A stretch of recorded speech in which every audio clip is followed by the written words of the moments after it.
안녕하세요. 지난 시간에 이어서 기계오더 CAD 강의를 이어가 보도록 하겠습니다.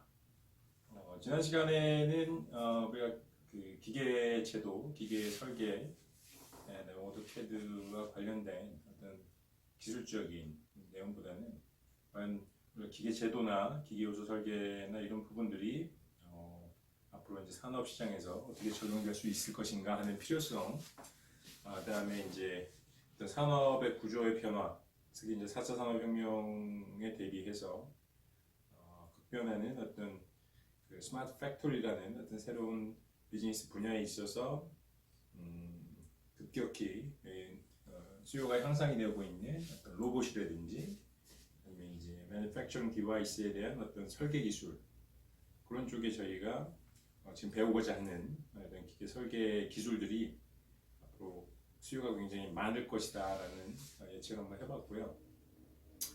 실질적으로 그런 시장에서의 어떤 수요에 맞추기 위한 여러 가지 기술 개발이 추가적으로 이루어져야 하겠습니다만 기본적으로는 전통적인 우리 기계의 어떤 요소들 이런 것들이 핵심적인 어떤 부품이나 어떤 그걸 기반으로 한 새로운 어떤 기기들을 개발을 해야 되기 때문에 여전히 앞으로의 어떤 새로운 어떤 산업혁명의 시대에 있어서도 굉장히 중요한 역할을 할 것이다 라는 얘기를 좀 해봤습니다.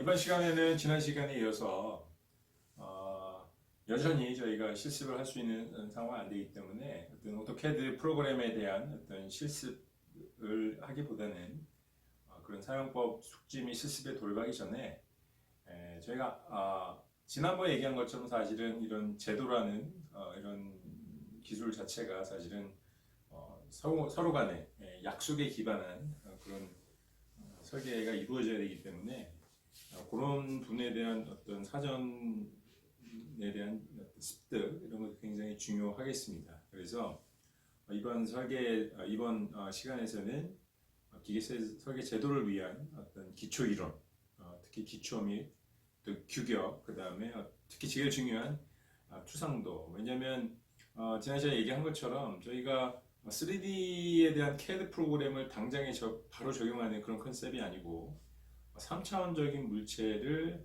다시 분해해서 2차원 도면으로 저희가 분해해서 그려내야 되기 때문에 어떤 방식으로 투상을 하냐에 따라서 굉장히 다양한 도면이 나올 수 있거든요. 그래서 제일 중요한 개념 중에 하나인 투상도에 대해서 간략하게 알아보도록 하겠습니다. 그 이후에 뭐 여러 가지 추가적으로 뭐 도면의 작도 방법, 특히 이제 뭐 단면도법, 특히 이제 저희가 2차원적으로 설계를 도면을 그려야 되다 보니까 사실은 그 안에 있는 여러 가지 숨어 있는 구조들, 눈에 보이지 않는 구조들을 어떻게 표현하느냐 하는 부분들, 일반적으로 이제 파선의 형태로 저희가 표현을 하게 되는데 그런 것들이 굉장히 복잡한 형상인 경우에는 어떤 형상에 대한 정보가 제작자나 이런 사람들 정확하게 전달이 안 될 수 있거든요. 그래서 그런 경우에 대비해서 특정한 목적에 의해서 특수의 부분을 단면도를 그려줘야 되는데 어떤 그런 것들도 규칙들이 있습니다. 그래서 그런 규칙들에 대해서도 알아보도록 하고요. 그래서 단계별로 좀 차근차근히 알아보도록 하겠습니다. 그러면 먼저 이번 시간에 저희가 배워볼 내용은 일단 아까 말씀드린 규격, 그다음에 선의 종류 및 용도, 투상도법 정도에 대해서 알아보도록 하겠습니다. 규격은 계속 반복적으로 말씀을 드립니다만 저희가 이런 어떤 도면이라는 어떤 정보를 그려내고 제작자한테 전달을 하고 그걸 통해서 또 가공하는 사람들이 물건을 정확한 치수로 만들어내야 되기 때문에 굉장히 중요한 표준의 역할을 하게 되고요. 그 다음에 단순히 이제 우리나라 안에서만 저희가 할 게 아니라 어떤 경우는 사실은 이제 요새 글로벌한 뭐 공장들도 사실은 뭐 해외에 나가 있기도 하고요. 그 다음에 어떤 제품을 만들면 있어서는 그 제품을 수출하려는 국가의 환경에 맞게 저희가 그쪽의 기준에 맞게 저희가 제작을 해야 되기 때문에 또 국가별 기준들이 다 상이합니다. 그래서 그런 부분들을 정확하게 저희가 그쪽의 규격에 맞춰서 설계하고 제작하지 않으면 사실은 상품을 판매를 할 수가 없는 그런 구조가 되겠죠. 그래서 어떤 그 규격이 굉장히 내용 자체는 사실은 어떤 그 일종의 법과 같은 그런 역할을 하는 거기 때문에 조금 딱딱한 내용은 있습니다만 저희가 반드시 한번 익히고 가야 되는 부분이긴 합니다. 네, 이제 이번 시간에는 뭐 디테일한 내용에 대해서 굉장히 내용이 방대하기 때문에 제가 구체적인 내용들을 다 얘기할 수는 없을 것 같고 그 어떤 내용에 대해서 어느 교육을 참조하면 되는지 나중에 필요에 의해서 조금 더 상세하게 봐야 될 필요가 있을 때 저희가 참조를 하면 되는 거거든요. 그래서 그런 식으로 좀 간략하게 좀 공부해 보기로 하고요. 근데 이제 선의 종류 및 용도라는 것을 이제 저희가 마찬가지로 도면 안에서 어떤 제품의 형상을 정확하게 전달하기 위해서는 우리가 그냥 그 그림을 그릴 때, 그 화가들이 그림을 그릴 때도 사실은 여러 가지 뭐 명암이라든지 구도에 따라서 또 용도에 따라서 굉장히 선의 굵기를 달리하고 표현을 달리하는 것처럼 도면에 있어서도 어떤 그 목적에 따라서 써야 되는 선의 기준이 있습니다. 그래서 그런 기준들에 대해서 또 살펴봐야 되고 당연히 그런 기준에 맞춰서 도면을 그려야만 아까 말씀드린 것처럼 오해 없이 정확한 정보의 전달이 가능하기 때문에 굉장히 중요한 내용이 되겠습니다. 그 다음에 또 한 가지 내용은 반복적으로 말씀을 드립니다만 3차원적인 형상을 다시 2차원적으로 바꿨다가 다시 2차원적인 형상을 3차원의 형상으로 저희가 그려내야 되기 때문에 이것도 보는 각도에 따라서 굉장히 다양한 어떤 방법이 나올 수가 있어요. 그래서 특히 이제 건축 분야 같은 경우에는 뭐 예를 들면 일각도법, 우리 기계제도 같은 경우는 삼각도법을 일반적으로 적용을 하게 됩니다. 그래서 그 차이가 뭐가 있는지, 그래서 또 삼각도법, 우리가 기계제도에서 흔히 쓰는 삼각도법 같은 경우에는 어떤 형식의 투상도법인지에 대해서 간략하게 알아보도록 하겠습니다. 네, 아까 말씀드린 것처럼 저희가 규격 같은 경우에 각 국가별로 어떤 정형화된 형식이 정해져 있습니다. 그래서 규격의 필요성은 제가 이제 아까도 말씀드렸지만 어떤 그 제품을 만드는 과정이나 제품에 있어서 상호 호환성이 있어야 되거든요. 그러니까 누구나 그 규격에 맞춰서 동일한 기준에 의해서 제도를 하고 설계를 하고 만들어낸다면 사실은 어떤 물건이라도 저희가 어떤 경로를 통해서 저희가 구매를 하더라도 호환성 있게 적용이 가능한 것이죠. 그래서 굉장히 저희가 산업화에 있어서 표준화라는 게 굉장히 중요합니다. 만약에 이제 저희가 어떤 새로운 제품이나 어떤 새로운 형식의 어떤 시스템을 만들음에 있어서는 요새 뭐 통신 같은 경우에는 뭐 LTE라든지 뭐 CDMA라든지 뭐 요새 5G라든지 이런 것들이 결국 이제 표준화 사업 아니겠습니까? 그래서 각 국가별로 어떤 특정한 목표를 가지고 목표 지향적인 어떤 기술을 개발했다고 하더라도 이런 것들이 어떤 표준으로 선택이 되지 않으면 사실 시장에서는 사장이 되는 그런 셈이 되니까 굉장히 이런 표준화가 굉장히 중요합니다. 그렇지만 저희가 이제 기술 개발을 하거나 어떤 사업을 함에 있어서 사실 표준화가 반드시 필요한 작업임에도 불구하고 내용이 굉장히 딱딱하고 사실은 굉장히 좀 어떤 흔히 얘기하는 이제 법적인 내용, 뭐 규정에 대한 이런 내용을 다루다 보니까 사실은 사람들이 이렇게 선호하지 않는 부분이 있습니다만 굉장히 반드시 필수적으로 저희가 해야 되는 작업이 이제 표준화 작업이고 그런 것들을 이렇게 이제 규격이 되겠습니다. 그래서 그림에서 보시는 것처럼 각 국가별로 사실은 이제 규격이 있습니다. 그래서 잘 아시겠지만 우리 한국 같은 경우에 이제 KS라는 표현으로 쓰게 되고요. 미국은 NC, 그다음에 독일 같은 경우 이제 DIN이라는 표현으로 많이 쓰고 있고요. 그다음에 필요에 의해서 이제 국제적인 그런 공동의 어떤 규격을 만들 필요가 있습니다. 그런 경우에는 보신 것처럼 이제 많이 들어보셨을 거예요. 이제 ISO 규격이라는 그런 규격으로 이제 만들어지게 됩니다. 그래서 이제 아까 말씀드린 것처럼 저희가 이제 우리나라의 규격 KS에 대해서 알아보면 보신 것 같이 굉장히 상세한 그런 규격들이 나와 있습니다. 그래서 기계 제도에 대한 규격은 주로 이제 KSB의 형식으로 이제 표현이 되고요. 일반적인 제도에 대한 내용은 주로 이제 KSA라는 식으로 표시가 되고, 그래서 이제 국제 규격과 호환이 되는 것도 이제 ISO 규격이 ISO라는 표현이 이제 붙게 됩니다. 인증을 받는 것이죠.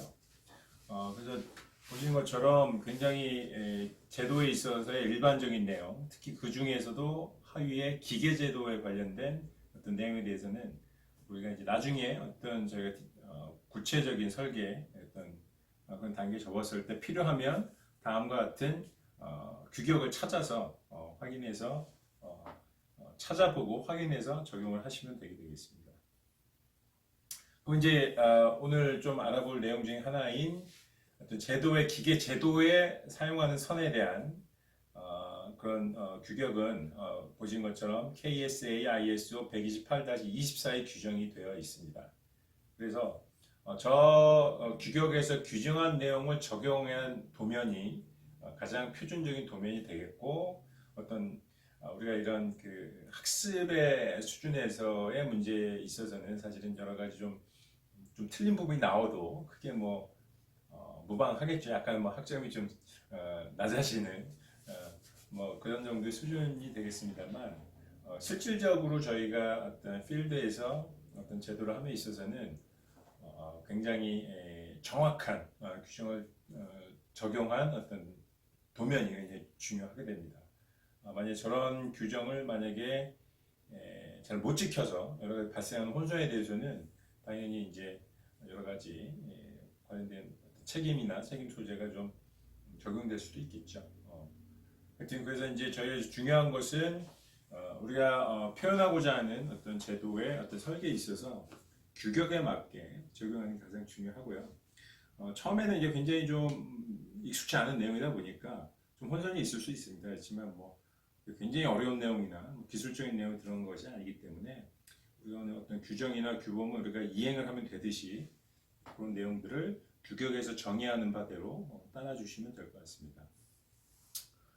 그래서 뭐 전체적인 한번 예를 한번 들어보죠. 그래서 어떤 특정한 어떤 기계 설비 요소 시스템 기계 요소에 대해서 어떤 그 도면의 예가 되겠습니다. 그래서 당연히 외형선 같은 경우에는 누가 생각해도 가장 저희가 표현할 수 있는 선 중에 가장 굵은 선으로 표현을 하는 게 일반적이겠죠. 어떤 그런 누구나 동의할 수 있는 그런 표준적인 규정들을 만들어 놓은 게 규격이기 때문에 상식선에서 일단 이해를 하시면 될 것 같습니다. 그래서 보시면은 또 이제 아까 말씀드린 것처럼 그 지시하는 선들 있잖아요. 뭐 치수를 가르친다든지 어떤 부위를 지시한다든지 하는 것들은 사실은 약간의 좀 전체적인 형상을 정의하는 것보다는 조금 하위 개념이기 때문에 좀 가는 실선을 이용해서 이렇게 많이 표시를 하게 되고요. 그다음에 뭐 그래서 특히 이제 단면을 표시하는 어떤 해칭선 뭐 이런 부분들 그런 부분들도 사실은 가는 실선을 이용을 해서 제가 표현을 하는 것들이 일반적이가 되겠고, 그다음에 뭐 수문선 파선, 그러니까 저희가 눈에는 보이지 않지만 안에 이제 어떤 구조로 인해서 그것을 표현을 해야 되는 부분들, 그런 것도 이제 저희가 이제 파선, 수문선이라고 얘기를 하는데, 여기서는 뭐 외형선의 한 절반의 굵기의 파선을 나타낸다 하는 이런 식의 어떤 규정들이 있습니다. 그래서 앞서 말씀드린 것처럼 처음에 굉장히 익숙지 않고 막 혼선이 좀 있을 수는 있지만 저희가 몇 번 연습을 하다 보면 자연스럽게 그렇게 저희가 쉽게 체득을 할 수 있는 그런 내용이기 때문에 크게 부담을 가지실 필요는 없을 것 같습니다. 그러면 조금 더 구체적으로 좀 알아보도록 하겠습니다. 보시는 것처럼 이제 저희 표현형태를 한번 표시를 해봤는데요. 가장 중요한 부분을 나타내는 부분들은 이제 굵은 실선, 이렇게 실선 계열로 나타내게 되겠고요. 굵은 실선은 이제 외형선 같은 경우가 저희가 나타나게 되겠고, 그 다음은 대부분 이제 실선 같은 경우 가는 실선으로 표시를 합니다. 그 얘기는 아까 말씀드린 대로 외형이나 어떤 형상의 어떤 정보를 주는 것보다는 좀 하위 개념의 선이기 때문에 가는 실선의 종류는 뭐 치수선, 지시선, 뭐 해칭선, 파단선 뭐 이런 것들이 좀 있고요. 각각에 대해서는 표현에 나타나는 대로 용도에 대해서도 표시를 해 두었습니다.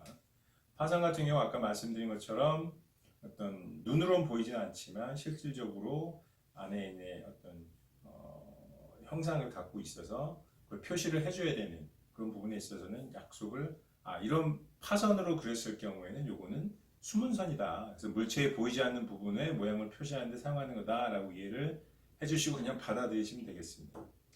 그다음에 저희가 뭐 가장 많이 나오는 것 중에 사실 중심선이 되겠는데요. 이런 것들은 뭐 저희가 꼭 제도가 아니더라도 우리가 여러 가지 뭐 발표 자료를 만든다거나 할 때 사실은 어떤 중심을 표시할 때 많이 쓰는 그런 선이 이제 1점 쇠선이 되겠고요. 그다음에 이제 가는 선으로 이제 표시를 하는 게 일반적입니다. 그때 저거를 굵은 선으로 했다 그래서 사실은 뭐 아주 큰 일이 나는 건 아니지만 사실 아까 말씀드린 게 이게 규격이고 약속이기 때문에 만약에 그런 도면은 누가 보면 이 사람은 제대로 공부를 안 했구나, 뭔가 좀 문제가 있는 것처럼 이렇게 생각할 수 있기 때문에 귀찮더라도 가능한 약속은 지키는 게 바람직하겠습니다. 그 다음에 이제 또 어떤 가상의 선을 나타내는 경우가 가끔 있습니다. 어떤 물체가 이제 움직이는 경우에 어떤 위치를 표시한다든지 하는 부분이 있을 수 있는데 그런 경우에는 특수한 목적, 특수한 용도의 선이라서 제가 이점수의 선으로 나타내서 이게 움직였을 때 위치의 형상을 표시를 하는 거가 되겠습니다. 네, 뭐 선의 종류 및 용도에 있어서 또 저희가 뭐 외울 필요까지는 없지만 가끔씩 이제 도면을 그리다 보면 여러 가지 겹쳐서 그리게 되어야 되는 부분이 있습니다. 뭐 그래서 저희가 파단 같은 경우도 파단을 해가지고 심지어는 뭐 이렇게 각도를 좀 돌린 상태에서 보기도 하고 하면 기존의 도면을 나타내는 선들과 당연히 겹치는 부분이 발생을 할 수도 있거든요.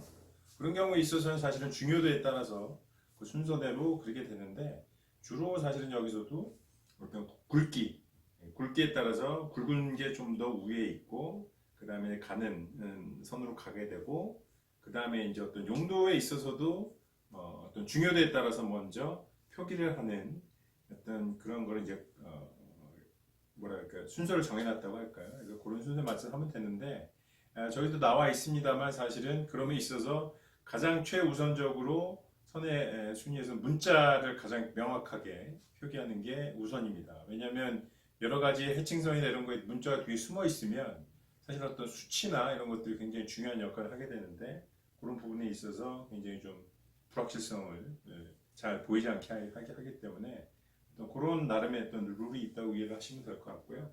뭐 이런 것도 사실 뭐 굳이 외우신다기보다는 여러 가지 이제 설계하는 경험 과정에서 자연스럽게 체득되는 그런 내용이기 때문에 이런 게 있다 정도만 일단 아시고 그냥 넘어가시면 될 것 같아요. 그다음에 이제 저희가 예전만 해도 사실은 이런 컴퓨터를 가지고 제도를 하는 이런 방식이 사실 일반화된 지가 물론 꽤 되긴 했지만 제가 배울 때만 해도 사실은 거의 스케치북에 저희가 자나 컴파스나 이런 거하고 직접 제도를 했었기 때문에 사실 좀 굉장히 좀 적세지가 많이 느껴지는데 캐드 같은 경우에는 굵기를 가지고도 하지만 사실은 어떤 색을 가지고도 표현할 수 있는 장점이 있지 않습니까? 그죠? 네, 그래서 사실은 이제 선의 용도와 굵기에 따라서 지정 색깔을 정할 수가 있습니다. 그래서 보통은 이제 굵은 색 같은 경우에는 청색 계열 파란색을 쓰고 그다음에 이제 조금 더 밑으로 갈수록 다양한 색깔을 지정을 하게 되는데 주의를 해야 될 점은 나중에 이제 저희가 이런 어떤 제도를 하고 저희가 이제 이걸 프린팅을 할 때 저런 부분에 있어서 저런 어떤 굵기에 의해서 저희가 구별을 하는 거하고 색깔에 의해서 하는 걸 좀 명확하게 하기 위해서는 어떤 그 색깔에 따른 어떤 만약에 초록색이나 이런 것을 한 0.5 정도의 어떤 선 굵기로 했다 그러면 저 용도에 맞는 선들은 같은 색깔로 표시를 해주는 게 당연하겠죠, 그죠? 네. 그런 부분들에 있어서 좀 주의를 요할 필요가 있습니다. 워낙 그 CAD 프로그램 자체가 사실은 굉장히 사용자에게 편하게 개발이 되어 있습니다만 저런 부분들에 있어서 좀 실수를 할 경우가 있기 때문에 그런 부분에 있어서 좀 주의를 해주시는 것도 필요할 것 같습니다. 네, 다음은 이제 선의 종류 및 용도에 대한 부분에 대해서 이제 케이스 규격에 보면 구체적인 사례에 대해서 이렇게 예시를 해놨습니다. 그래서 우리가 텍스트로만 봐서는 사실은 좀 외우기도 그렇고 뭐 그렇게 한데 이런 것들을 참조해서 보시면 몇 번만 이렇게 보시고 하시면 되게 익숙해지실 거예요. 그래서 그런 부분들에 있어서 너무 이렇게 억지로 이렇게 뭐 뭐 줄쳐가면서 외운다든지 하실 필요는 없고요. 당연히 뭐 시험, 뭐 저희 시험 봐야 되니까 시험을 내는 부분에 있어서도 그런 부분에 아주 굉장히 디테일한 뭐 어디 숨어 있는 이런 내용 가지고는 시험을 내기 생각 내지는 않겠습니다. 그래서 아까 말씀드린 것처럼 다만 여기서 조금 숙지를 해줬으면 하는 거는 이러이러한 내용들의 어떤 규격들이 정해져 있고 그런 어디에서 그런 규격들을 찾을 수 있는지에 대해서 한번 인지를 하시고 실제로 이제 우리가 어떤 도면을 설계해 본다든지 어떤 그렇게 프랙티스를 하실 때 뭔가 좀 애매한 부분이 있다 했을 때 어떤 이런 규격들 뭐 인터넷 찾아보면 다 있거든요.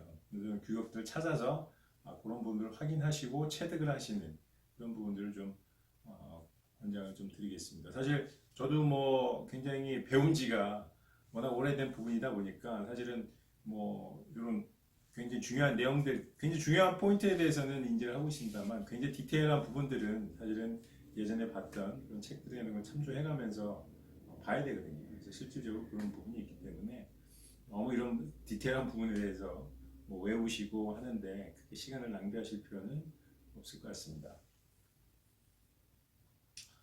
뭐 여러 가지 사례들이 나와 있죠, 그죠? 그런 부분도 이제 참고하시면 되고요. 아까 뭐 이제 이점 쇄선 같은 경우에 이제 가상의 어떤 그 물체 이동선을 나타낸다고 했는데 그럴 경우에 이제 저기 그래서 보시는 것처럼 이런 것들이 이제 이동이 됐을 경우에 이런 위치에 위치하게 된다는 부분들은 이제 이점 쇄선의 형식으로 표시를 하는 거고 그런 부분이 되겠습니다. 그 다음에 이제 뭐 규격에 대한 내용, 그 다음에 어떤 선의 종류 및 용도에 대해서는 그냥 가볍게 이 정도 선에서 넘어가도록 하고요. 사실은 저희가 기계 제도의 기초에 있어서 제일 중요한 부분 사실은 투상도법이라고 말씀드리겠습니다. 왜냐하면 아까도 자꾸해서 반복적으로 강조를 드립니다만 제가 이런 그 도면을 기준으로 모든 것들이 저희가 정보가 오가게 되는데 사실은 이제 저희가 컴퓨터 프로그램이 발달하고 이런 시스템이 발달하면 할수록 이제 3차원 영상을 바로 여러 가지 각도에서 돌려보면서 저희가 확인을 할 수 있고 어떤 구동의 적합성이라든지 아니면 어떤 전체적인 시스템의 그런 구조에서 심지어는 뭐 유동 해석도 할 수 있고요. 그 다음에 거기에 어떤 전기적인 그런 부분들에 대한 어떤 적합성에 대해서 검토를 해볼 수 있는 굉장히 다양한 기능들이 개발이 되고 실제 현장에 적용이 되고 있습니다. 그렇지만 저희가 현재 우리가 배우고자 하는 이 오토캐드의 2D 같은 경우에는 3차원의 형상을 다시 도면으로 2차원적으로 표현을 하고 다시 2차원적인 도면을 3차원으로 다시 저희가 재해석을 해야 되는 그런 부분이 있는데 앞서 말씀드린 여러 가지 3D CAD의 좋은 프로그램들이 많이 적용은 되고 있지만 실제 현장에서 대부분의 현장에서는 아직까지는 기존의 이런 방식의 통용이 되고 있기 때문에 나 혼자만 예를 들어서 이거는 굉장히 좀 옛날 방식이고 굉장히 최근에 개발된 걸 나는 내가 습득하고 있으니까 난 그것만 할 거고 이건 뭐 배울 필요가 없어요 이렇게 하실 경우에 사실 실제 필드에 나가서 굉장히 곤혹스러울 수 있거든요. 그래서 그런 차원에서 일단은 저희가 배우는 거고 특히 이제 투상도법을 통해서 아까 말씀드린 다시 2D 도면으로 그리고 다시 거기서 제품의 3차원 형상을 해석해내는 이런 능력을 키우는 것이 굉장히 다른 무엇보다도 중요하다 이렇게 말씀을 드릴 수 있겠습니다. 네, 그래서 이제 투상도법 같은 경우도 보시면 규격의 정의가 되어 있습니다. 그래서 기계 제도에서의 투상도는 보신 것처럼 KSB의 ISO 128-34번의 규격을 보시면 굉장히 자세한 내용들이 담겨져 있고요.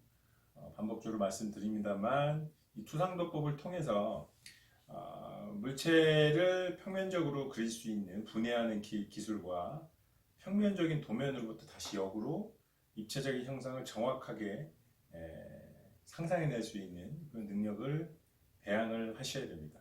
그런 것이 기술자로서의 어떤 능력으로 인정을 받을 수 있는 거고요. 나중에 이제 몇 가지 예를 들어서 제가 살펴볼 텐데 어떤 2차원적인 도면에서부터 잘못했을 경우에 3차원 도면이 형상이 완전히 원래의 의도와 다르게 해석이 될 여지가 많습니다. 만약에 그런 어떤 그 입체적 형상을 다시 상상하는 능력이 부족하다 그러면 사실은 정말 어이없는 상황의 어떤 제품을 만들어냄으로 인해서 큰 손실을 입힐 수 있기 때문에 그런 부분에 있어서 굉장히 많은 연습과 경험이 필요한 부분이기도 합니다. 그래서 투상도법엔 사실 이제 투시도법과 정투상법이라는 게 있는데요. 투시도법은 우리가 흔히 얘기하는 어떤 그 원근감이 있는 그런 한 꼭지점에서부터 빛이 나가서 물체를 투과해서 나오는 형상을 그려내는 원근감이 있는 그런 것이 이제 투시도법이 되겠고요.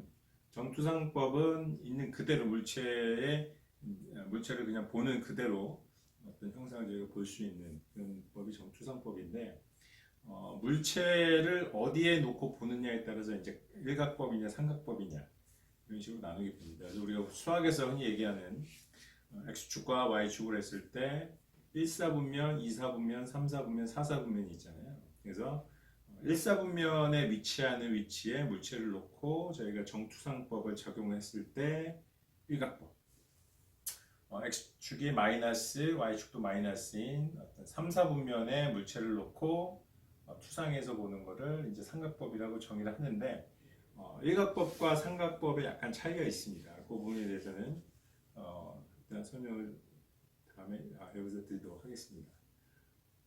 그래서 흔히 이제 저희가 아까 말씀드린 것처럼 건축 쪽에서는 일각법을 많이 쓴다고 해요. 근데 이제 기계제도 같은 경우에는 약속을 하기를 삼각도법을 쓴다라고 이렇게 돼 있기 때문에 굳이 일각도법에 대해서 이렇게 하시가 좀 혼선이 있기보다는 삼각도법이 뭔지에 대해서만 정확하게 알고 계시면 될 것 같습니다. 그래서 삼각도법은 뭐냐면 저게 이제 물체가 여기 보시는 것처럼 제 삼각 아까 말씀드린 것처럼 x축이 마이너스, y축도 마이너스인 그 위치에 놓고 봤을 때 물체를 제가 보는 것 그대로 그 면에 그리는 게 이제 삼각도법이 되겠습니다. 일각도법은 참고로 말씀드리자면 내가 본 투영된 그 형상을 반대쪽에 그리는 거거든요. 그러니까 좀 헷갈릴 수가 있죠. 삼각법하고 일각법은 좀 다릅니다. 그래서 굳이 추천을 드리자면 두 개를 가지고 이렇게 해서 헷갈리기보다는 삼각도법에 대해서 정확하게 아시는 게 중요할 것 같고 그냥 있는 그대로 보이는 그대로 그린다고 이해를 하시면 제일 편할 것 같습니다. 그래서 정면에서 보이는 물체를 정면에서 보이는 그대로 보는 걸 그대로 그 평면에 그대로 투상을 해가지고 그리는 게 정면도가 되겠고요. 우측면도는 어떻게 해서 오른쪽에 있는데서 내가 오른쪽으로 물체 오른쪽에서 봤을 때 보이는 형상 그대로를 그려서 우측의 그 평면에 그려주시면 그게 우측면도가 되겠습니다. 그 다음에 위에서 보는 게 이제 평면도가 되겠는데 마찬가지로 내가 물체를 위에서 봤을 때 눈에 보이는 그대로 그려서 그 평면에 이렇게 도시를 해주시면 이렇게 평면도가 되고요. 그 다음에 이제 그 상자를 그린 다음에 이렇게 펼쳐 보시면 어떻게 되냐면 그냥 평면도가 제일 위에 올라와 있게 되고 정면도가 있게 되고 그 다음에 오른쪽에 그대로 이제 우측면도가 있게 되겠죠. 물론 이제 좌측에서 봐서 그리고 좌측면도, 그다음에 뒤쪽에서 봐서 형상을 해서 배면도, 밑에서 보는 도면은 이제 저면도라고 해서 사실은 요 면을 다 적어하는 이제 직육면체가 될 텐데 보통은 이제 아까 말씀드린 대로 정면도를 기준으로 해서 삼각법 우측면도와 평면도 이렇게가 이제 일반적으로 저희가 표시하는 그런 방식이 되겠습니다. 그래서 방금 말씀드린 대로 물체를 보는 위치에 가서 내 눈에 보이는 그대로 그려서 도면에 표시를 해준다 이렇게 이해를 하시면 이해하시면 됩니다. 네, 그래서 이제 올바른 투상도법에 대해서도 이게 저희가 방식은 정해져 있지만 이제 저희가 여러 가지 선택을 해야 되는 문제가 있습니다. 그래서 어떤 물체의 굉장히 다양한 형상에 복잡한 형상도 있고 복잡하지 않은 형상도 있기 때문에 그럼 어떤 방식으로 배치를 해서 정면도를 설치할 거냐 뭐 그런 것들 선택을 해야 되는 부분이 있습니다. 그래서 일반적으로 이제 문헌상에 나와 있는 책들에서 안내하고 있는 주요 내용들을 좀 뽑아보면 올바른 투상도법은 보시는 것처럼 중심은 정면도거든요. 그러니까 가장 그 물체를 대표할 수 있는 누가 보더라도 혼선이 가장 적을 만한 위치를 정면도를 채택을 하고 그게 정해져 있으면 그 상태에서 오른쪽과 위에서 본 부분을 우측면도와 평면도라는 게 가장 자연스럽잖아요. 네. 그렇게 해야 되는데 정면도를 사실은 뭘로 두느냐에 따라서 사실은 굉장히 각기 상이한 도면이 나오겠죠. 네. 그렇지만 그게 틀렸다는 건 아니고요. 단지 아까 말씀드린 것처럼 이게 나 혼자만의 어떤 뭐 자기 만족을 위해서 그리는 게 아니고 정확한 정보에 혼선이 없는 정보를 전달을 해야 되는 게 목적이기 때문에 남한테 그걸 보여주는 게 목적이기 때문에 누구나 좀 일반적으로 많이 쓰는 관습이나 방식에 좀 적응할 필요는 있을 것 같습니다. 그래서 그런 것들도 사실은 뭐 그냥 한마디로 정의하기 굉장히 어렵기 때문에 여러 가지 사례를 봐가면서 뒤에 잠깐 뭐 몇 가지 사례를 보여드리겠습니다만 그런 내용을 가지고 이해를 하고 그렇게 적용을 하시면 됩니다. 이것도 뭐 굳이 뭐 어떤 절대적인 룰이 있는 게 아니기 때문에 그렇게 이해를 해주시면 될 것 같고요. 그래서 가장 중요한 건 사실 이제 정면도다. 그래서 가장 누가 봐도 좀 편안하게 이게 그리고 가장 정보를 명확하게 전달할 수 있는 건 정면도를 선택을 하시면 되고요. 그 다음에 이제 가끔은 정면도 뭐 여기 이제 보시면 같은 이제 이런 형상의 이제 요소를 저희가 도면을 하는 데 있어서 2번으로 했다고 뭐 절대로 틀린 건 아닙니다. 틀린 건 아닌데 일반적으로 이제 아까도 말씀드렸지만 이 도면을 가지고 저희가 도면을 물체를 가공을 해야 되기 때문에 어떤 가공하는 사람이 그걸 봤을 경우에 좀 일반적인 룰에 좀 따라주면 좋잖아요. 그래서 보시면 이런 거 같은 경우도 이 하나의 어떤 몸통이 있으면 전반적으로 이쪽 순서대로 깎아가면서 점점 이쪽으로 이제 반경이 작아지는 방향 가공을 하게 되죠. 그래서 이런 식으로 좀 이렇게 배치를 하는 게 뭐랄까 심리적으로 그 다음에 가공한 사람 입장에서도 이렇게 하면 되는구나 관습적으로 이렇게 이해하는 부분이 있고 그래서 이제 정면도를 저희가 택함에 있어서도 사실은 이렇게 누워 있는 게 좀 안정적으로 보이지 않습니까, 그죠? 그래서 저희가 가로로 이렇게 배치를 하는데 나는 너무 좀 그런 게 싫다. 가끔은 이렇게 좀 세워서 이런 식으로 이제 표현을 하는 경우가 있습니다. 이게 뭐 절대적으로 틀렸다는 얘기는 아니지만 일반적으로는 좀 안정적으로 보이고 아까 말씀드린 것처럼 누구나 봤을 때 좀 명료하게 표현하는 방식은 어느 정도 좀 정해져 있으니까 가급적 도면에서는 어떤 개인의 어떤 개성을 발휘하지 마시고 그런 관습에 따라서 좀 해주시면 좋을 것 같습니다.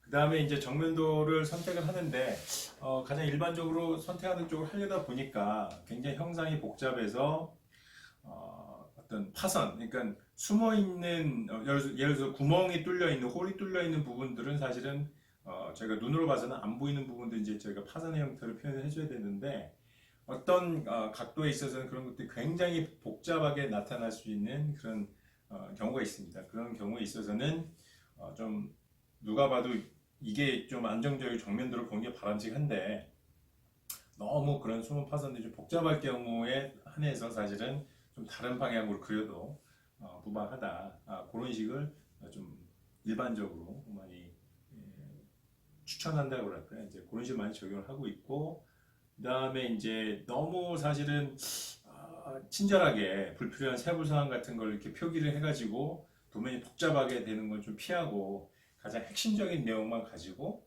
저희가 간결하게 표현하는 걸 일반적인 원칙으로 하고 있습니다. 그래서 그런 부분들에 대해서 조금 이런 게 있다 정도만 좀 파악을 하시고 나중에 실제 이제 도면을 저희가 실습해 가면서 그런 부분에 대해서 조금 더 디테일하게 얘기를 해보도록 하겠습니다.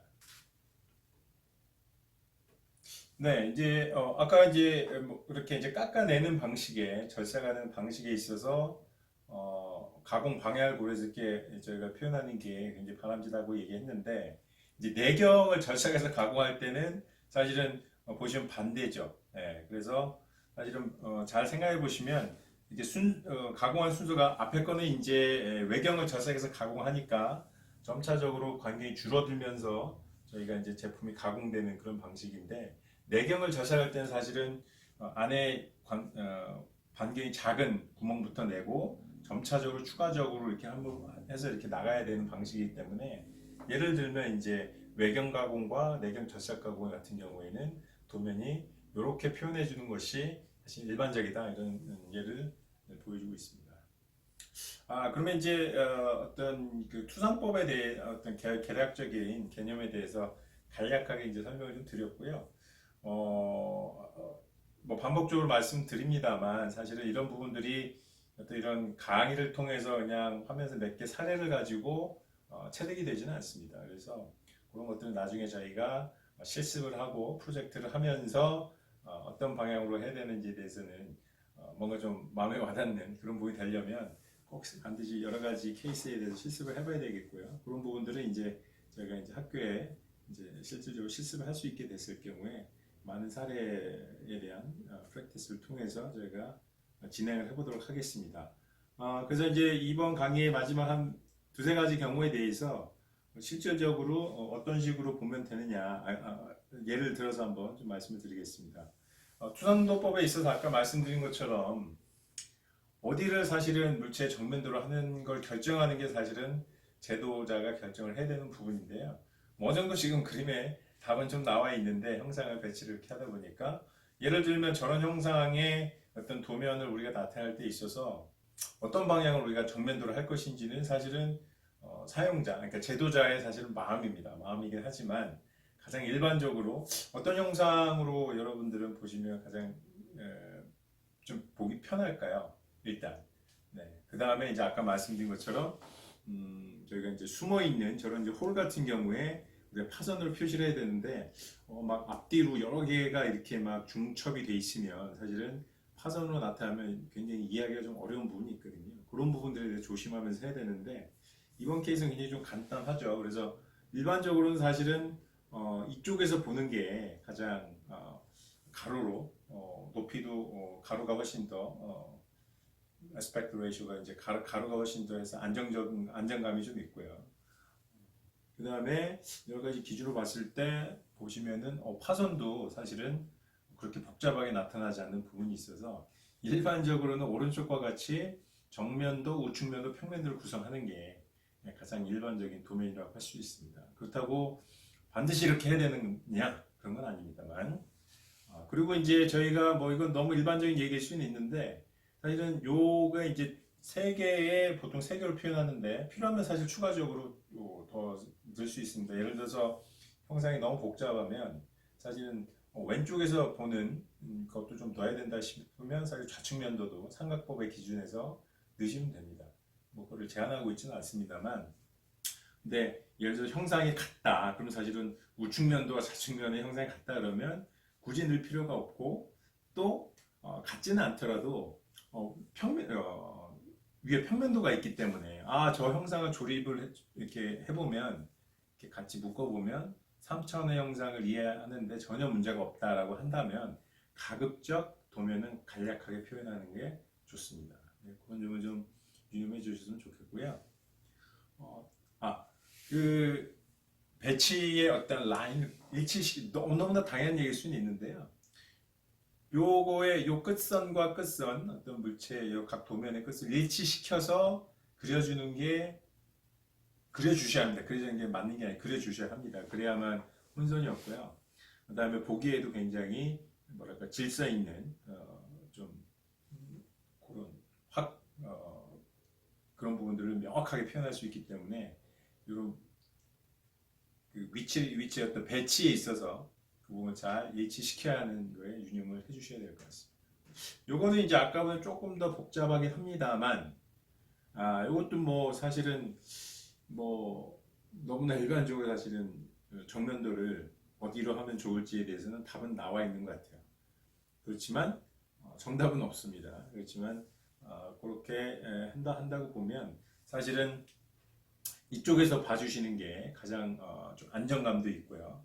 그 다음에 도면을 저희가 이렇게 정면도, 우측면도, 평면도를 했을 때 누가 봐도 크게 뭐 혼선 없이 그림을 나중에 저희가 활용할 수 있음을 알 수가 있습니다. 그런데 상대적으로 좀 간단한 형상들이라 뭐 크게 아주 복잡한 형상에 대한 거에 비해서는 사실은 너무 당연한 거 아니야 이렇게 생각할 수도 있는데, 너무 처음부터 복잡한 형상에 대해서 말씀드리게 되면 조금 혼선이 있을까봐 일단 간단한 사례를 들어서 말씀을 드리겠습니다. 여기서도 마찬가지로 요 그 각 도면, 정면도, 우측면도, 평면도에 있어서 각각점을 굉장히 일치시켜서 제도를 함으로 인해서 저희가 명확하게, 그 다음에 정확하게, 그 다음에 배치에 있어서도 뭔가 좀 어떤 명확한 정보를 줄 수 있다. 이거에 좀 유념을 해주시면 좋겠고요. 이것도 뭐 그렇게 크게 복잡한 형상은 아닙니다. 그래서 여기도 이쪽을 정면도로 볼 수도 있고, 이쪽을 볼 수도 있고, 사실 이걸 뒤집어서 볼 수도 있긴 하겠습니다만, 뭐 너무나 당연하게 보시면 정면도를 이쪽에서 보게 되죠. 근데 여기는 좀 차이가 있습니다. 아까 뭐 보시면은 이번에는 사실은 우측면도를 안 그리고 좌측면도를 그렸어요. 제가 보통은 이제 삼각법 같은 경우에는 정면도, 평면도, 우측면도가 기본적인 어떤 구성인데, 여긴 특이하게 그렇다고 일각법을 적용한 건 아닙니다. 보시면은 좌측에서 본 모양 그대로를 내가 좌측면에 이렇게 그린 걸 볼 수가 있거든요. 이쪽이 실선이니까요. 그래서 이건 왜 이렇게 했을까요? 그래서 아까 말씀드린 것처럼 어떤 도면을 우리가 그리는 데 있어서 사실은 어떤 절대적인 룰은 없습니다. 다만 그렇다고 이제 아예 그냥 엉뚱한 걸 하시면 안 되고, 우리가 이제 정투상도법에 있어서 총 6개의 면을 저희가 그려서 도면을 표현할 수가 있는데, 굳이 6개를 안 하는 이유는 아까도 말씀드린 것처럼 도면을 좀 간결하게 작성하는 게 일단 목적이고요. 네, 불필요한 정보를 줌으로 인해서 우리 혼선을 줄 수 있기 때문에 일반적으로는 정면도, 우측면도, 평면도를 그립니다만, 이거 같은 경우에도 뭐 우측면도를 그려도 사실은 어렵진 않습니다. 왜냐면 우측면에서 보면 이 부분이 이제 파선으로 표현이 돼야 되겠죠, 그죠? 왜냐면 뒤쪽에 숨어 있는 그 라인이니까 이것도 마찬가지고. 근데 여기서는 조금 더 명확하게 정보를 전달하기 위해서는 좌측에서 본 그대로의 실물 모습을 보여주는 게 훨씬 더 좋다고 판단을 했기 때문에 어떤 제도자가 그런 식으로 표현을 한 거라고 이해를 해주시면 될 것 같습니다.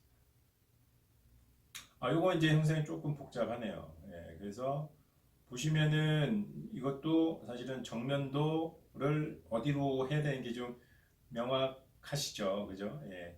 이렇게 해서 이렇게 이제 이쪽에서 보는 면을 정면도로 하는 게 물체 형상을 가장 좀 명확하게 표현할 수 있는 그런 부분이 되겠습니다. 그렇다고 뭐 사실 뒤쪽에서 쳐다보는 것도 뭐 나쁘진 않습니다만, 그렇게 되면 이 부분이 정면도에 있어서 좀 뒤쪽으로 이제 숨어 있는 그런 모양이 되기 때문에 조금 더 이쪽에서 현재에서 보는 관점에 비해서는 굳이 뒤쪽에서 볼 이유는 없다 이런 표현이 되는 거고, 단지 이것도 앞서 마찬가지로 사실은 그 삼각법에 있어서 우측 도면을 그린 게 아니라 좌측 도면을 왼쪽에 그렸습니다. 그거는 여기 보시는 것처럼 왼쪽에서 봤을 때 요 실선으로 나타난 요 구조물의 형상을 명확하게 실선의 형태로 나타낼 수 있기 때문에, 만약에 오른쪽에서 우측면도를 그리게 되면 이런 뒤에 있는 선들이 다 파선으로 나타나야 되지 않습니까? 그죠? 네. 그런 부분들이 있어서 왼쪽에서 좌측면도를 그리는 게 훨씬 더 명확하게 실선 이렇게 형상을 나타낼 수 있기 때문에 그런 식으로 그렸다고 이해를 하시면 될 것 같습니다. 다만 지금은 저희가 이런 도면들을 어떤 표제부나 이런 거 없이 저희가 지금 그 정투상도법을 좀 보긴 했는데, 나중에 그 표제에 이게 삼각법인지 일각법인지에 대해서 명확하게 표시를 하게 돼 있거든요. 그래서 사실 구성은 일반적인 저희가 삼각도법의 배치는 아닙니다만, 그런 걸 봤을 경우에는 이렇게 제도자가 어떤 그런 좀 명확하게 어떤 그 물체의 정보를 전달해 주기 위해서 이런 식으로 그렸구나라고 이해를 해주시면 되겠습니다. 네, 오늘 강의에서는 조금 저희가 기계 제도의 조금 세부적인 내용에 대해서 조금 언급은 해봤습니다. 그래서 이제 제가 어떤 선의 종류, 규격, 그다음에 가장 중요한 개념인 투상도법에 대해서 간략하게 한번 살펴봤는데요. 앞서도 말씀드렸습니다만, 이런 내용들을 억지로 저희가 뭐 암기하거나 줄쳐가면서 별표해가면서 외울 필요는 전혀 없고요. 이런 내용이 있구나. 그리고 실질적으로 도면을 그릴 때 이런 식으로 약속을 했구나. 그렇기 때문에 나도 그런 식으로 그래야 된다 정도만 파악을 해주시면 될 것 같습니다. 그래서 그렇게 되고 다음 강의에서는 저희가 한 주 더 사실은 온라인 강의를 해야 돼요. 그래서 저희가 캐드 같은 경우 사실은 제일 중요한 게 실질적으로 자꾸 그려봐야 되거든요. 여러 가지 물체에 대해서 해석해보고 처음에 이제 여러 가지 그리다 보면 실수도 많이 나오는데 그런 부분들은 누구나 다 이제 어느 정도 시간을 가지고 연습만 하면 해결되는 부분이기 때문에 가장 중요한 게 사실은 실습인데 한 주 정도는 사실은 조금 더 이론적인 또 기계제도의 기초에 해당하는 그런 내용에 대해서 약간은 지루할 수는 있습니다만 그런 내용에 대해서 좀 저희가 살펴봐야 됩니다. 왜냐하면 저희가 도면을 해석을 할 수가 있어야 되거든요. 앞서 본 것처럼 그냥 간단한 도면에 대해서는 저희가 뭐 그림의 형상 이런 걸 할 수는 있는데 여러 가지 이제 치수 기입이라든지 또 거기 뭐 끼임이나 공차 이런 부분들 또 이제 특히 이제 단면도가 이제 나오게 됩니다. 다음 시간에서 이제 저희가 도면 작도 방법에 있어서 사실은 저희가 그냥 그 눈으로 보이는 것만 가지고 정확한 표현이 어려울 때 사실은 저희가 단면도를 좀 보조적으로 저희가 그리게 되는데 그런 부분에 있어서도 저희가 언뜻 그런 뭐 이게 어떤 기준에 의해서 저희가 적용되는지를 잘 알지 못하면 도면을 해석을 할 수가 없어요. 그러게 결과적으로는 2D 도면으로부터 아무리 뭐 정보가 자세히 있다 하더라도 저희가 3차원의 어떤 제품을 만들어낼 수 없고 정확한 어떤 스펙, 그러니까 설계자가 요구한 스펙대로 저희가 가공을 할 수가 없기 때문에 그런 부분에 있어서 조금 더 저희가 이론적인 어떤 규격에 대해서 좀 살펴보기로 하겠습니다. 그래서 다음 강의에서는 도면의 작도 방법, 아까 말씀드린 것처럼 그런 단면도를 어떻게 표현을 할 것인지 그걸 좀 살펴보기로 하고요. 그 다음에 이제 앞서 이제 첫 번째 강의 때도 잠깐 말씀드렸지만 핵심적인 기계 요소 부품들이 있습니다. 뭐 나사라든지 뭐 볼트라든지 그다음에 그다음에 뭐 캠이라든지 뭐 이런 것들에 대한 요소 부품들이 있거든요. 그 요소 부품들을 실질적으로 어떤 식으로 이제 저희가 제도를 할 수 있는지에 대해서도 간략하게 한번 살펴보겠습니다. 왜냐하면 결국은 어떤 좀 복잡한 형상의 기계 요소를 하더라도 그런 어떤 기본적인 어떤 그 기계 요소들의 조합으로 이루어져 있기 때문에 각각의 기계 요소별 어떻게 제도가 되고 있고 어떤 점에 좀 주의를 해야 되는지에 대해서 한번 살펴볼 필요가 있을 것 같습니다. 그리고 이제 드디어 이제 저희가 그런 기초적인 내용에 대해 조금 습득을 하고 나면 실질적으로 이제 저희가 컴퓨터를 가지고 오토캐드라는 프로그램을 사용해서 실제 도면에 필요한 여러 가지 이제 직선이라든지 원이라든지 홀이라든지 그다음에 그런 것들을 어떻게 배치하고 카피해서 배열을 시키고 지우고 그런 것들을 어떻게 하는 그런 세부적인 도면 작업에 대해서 본격적인 실습을 위한 준비 작업을 다음 강의에서 하도록 하겠습니다. 그리고 이제 저희가 세 번째 주가 되겠죠. 세 번째 주부터 저희가 실습실에 가서 어떤 이제 좀 기초적인 어떤 도면 작업부터 해서 실습을 할 수 있도록 할 계획입니다. 네, 오늘 강의는 여기까지고요. 하여튼 저희가 캠퍼스에서 실질적으로 대면에서 만날 수 있는 빨리 오기를 기대를 해보면서 오늘 강의는 여기서 마치도록 하겠습니다. 수고들 하셨습니다.